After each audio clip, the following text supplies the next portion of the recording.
यहाँ सफाहरू गरेर टक्टक हालिदिनु पऱ्यो। धुनु त मिल्दैन किनभने धुइरहने टाइम हुँदैन हो।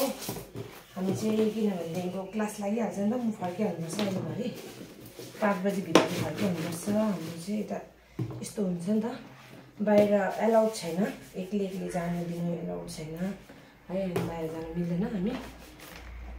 अनि त्यही भएर चाहिँ यसमा चाहिँ म यो कन्टेनर ठुलोमा चाहिँ डल्लै हालिदिनु पऱ्यो। चामल हालिदिनु पऱ्यो, यो सबै कुरो मिलाउनु पऱ्यो, दाल चामलहरू सबै। म नआएर सबै कताङकुतुङ भइरहेको थियो, हाल्नै नपाएर केही मिलाउनु पाएको थिइनँ। म आउनु पाइँदिनँ डेली चाहिँ बल्ल हाम्रो चामल चाहिँ सक्न लाग्यो। सक्दैन आमा एक्लै एक बोरा चामल त वर्षै हुन्छ। अब चाहिँ एन्डिङ भएछ हाम्रो, त्यही पनि आँट्यो बकेटमा। अब चाहिँ यसरी मिलाउनु पर्ने हुन्छ मेरो चाहिँ कामहरू। चामलको बक्सामा हाल्नुपर्ने। मेरो आमाले चाहिँ सक्दैन बिचरा, केही गर्नु सक्दैन अहिले फिलहालको बेलामा चाहिँ। अस्ति अपरेसन गरेर आएकोदेखिको चाहिँ गरेन, नगरे पनि भयो। आएर सबै मिलाएर राखिदिन्छु। यो तेलहरू डल्लै तेलहरू आटाको डब्बामा, तेलको डब्बामा हालेर राखिदिन्छु म। के राखिदिँदा थालिङ भइरहेको छ नि त, नहालेर यहाँ चाहिँ हामीले यस्तै सफा गरिन्छ। हाम्रो चाहिँ यता यो सेतो आँटा चाहिँ निकै मिठो हुन्छ। मलाई त उताको भन्दा चाहिँ मन परिरहन्छ। सस्तोमा पनि सस्तो यो सेतो आँटा, 40 रुपियाँ किलो मात्रै हो। सस्तो मिठो हुँदो रहेछ। यसलाई हामीले चाहिँ यता प्रायः जस्तो मोमो चाहिँ उसमा खाँदैन, मैदामा खाँदैन। यता चाहिँ प्रायः जस्तो अनि झावाहरू भयो है, प्रायः जस्तो खाँदैन, खालि सेतो आँटामा खान्छ। किनभने यो चाहिँ अलिक राम्रो, यहाँ चाहिँ राम्रो भनिन्छ। हाम्रो उता हो भने चाहिँ मैदामा खान्छ प्रायः जस्तो, हामी पनि यता सेतो आँटामा खान्छौँ। आमा त्यो बाहिरको डब्बा ल्याइदिनुहोस् त, त्यसमा म सामान हालिदिनु पऱ्यो। सबै थन्कोमा गरिदिनु। यहाँ खिड्कीमा छ, ल्याइदिनुहोस् यता। यो डब्बै सफा गरेर पुसपास गरेर अब चाहिँ म सबै खनाइदिन्छु ल। डल्लै लाग्दैन, चिनी चाहिँ यहाँ सानोमा खनाइदिन्छु है।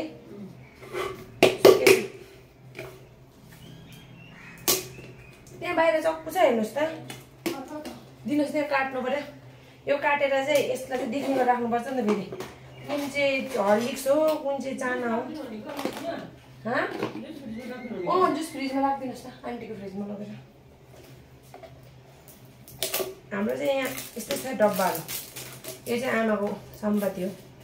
यो चाहिँ आमालाई महिनामा 2-3 हर्लिक्स सक्छ। अनि यसको डब्बामा चाहिँ त्यो दुइटा आधा महिनामा चाहिँ 2 पल्ट सक्छ नि आमाले हर्लिक्स। अनि अहिले हो कति जाने आन्टी? ए बोलाउ न। यो चाहिँ एउटा मिलाउनु पर्ने हुन्छ मैले चाहिँ, किनभने आमाले जुन पाए त्यहीमा हालेको छ कि। कुन चाहिँमा हाल्नु हुने, कुन चाहिँमा नहाल्नु हुने।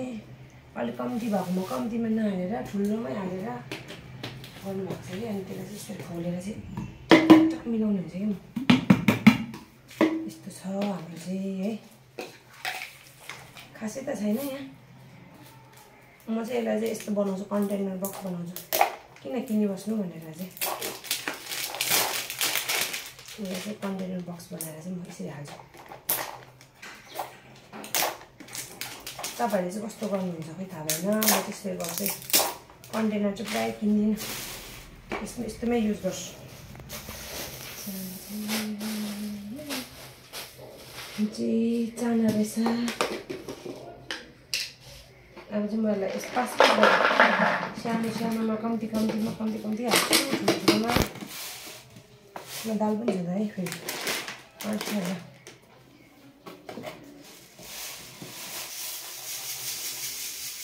हाम्रो आमाले चाहिँ बिचार राख्नु जान्दैन कि, जुन पाए त्यहीमा राख्छ। एउटामा चाहिँ राख्नु जान्दैन नि त। त्यही भएर चाहिँ म सबै मिलाइदिन्छु। आएर हप्तामा 1 चोटि आएर चाहिँ यताको उता उताको यता गर्ने कामै हुन्छ मेरो दिनभरि हो। ड्युटी नै सफा गर्ने, यता गर्ने उता गर्ने हुन्छ।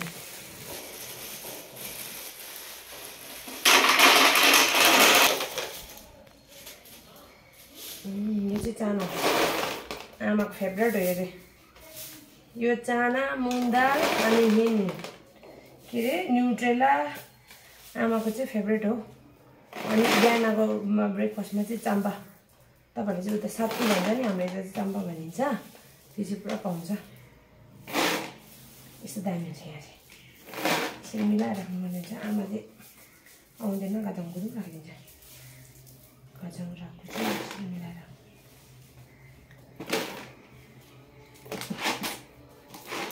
राखिदिनु भयो आमा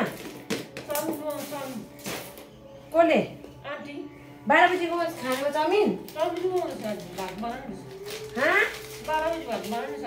अनि सस साह्रै यस्तो सोध्दैन न यहाँ आजा यस्तो हाल्नु यो पनि कालै हो नि अब यो हालिदिनु भनेर नि आदि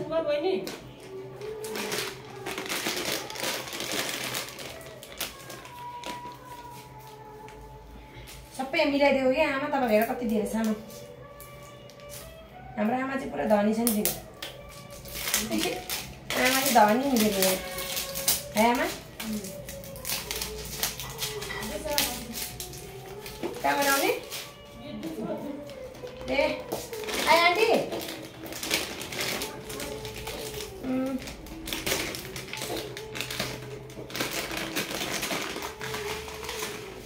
यसरी हाल्नुपर्छ हाम्रो चाहिँ यहाँ चाहिँ सानो सानो डब्बामा भरियो भरियो दाल दालको डब्बा त सानो भयो क्या अब यसलाई पास पास गरेर यता उता उता यता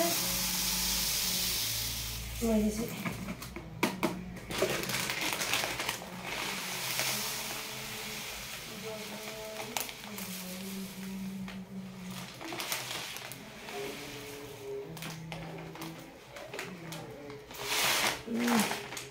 म चाहिँ किन्दिनँ डब्बा साथीहरू सबै यसरी मिलाएर राख्छु किन आमाको हर्लिक्सको डब्बा ज्यादा हुन्छ नि त यसरी मिलाएर राखिदिन्छु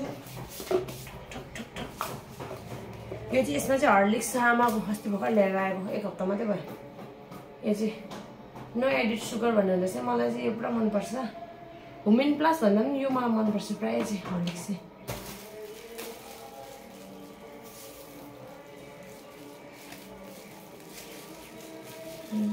के भन्नु अझै आँटेन नि मेरो सामान डल्लै यतै हालिदिनु पर्ने भयो आएर नहाँटेर 11 बजेको भगवान् हाम्रो चाहिँ यता खतरा बज्छ नि फेरि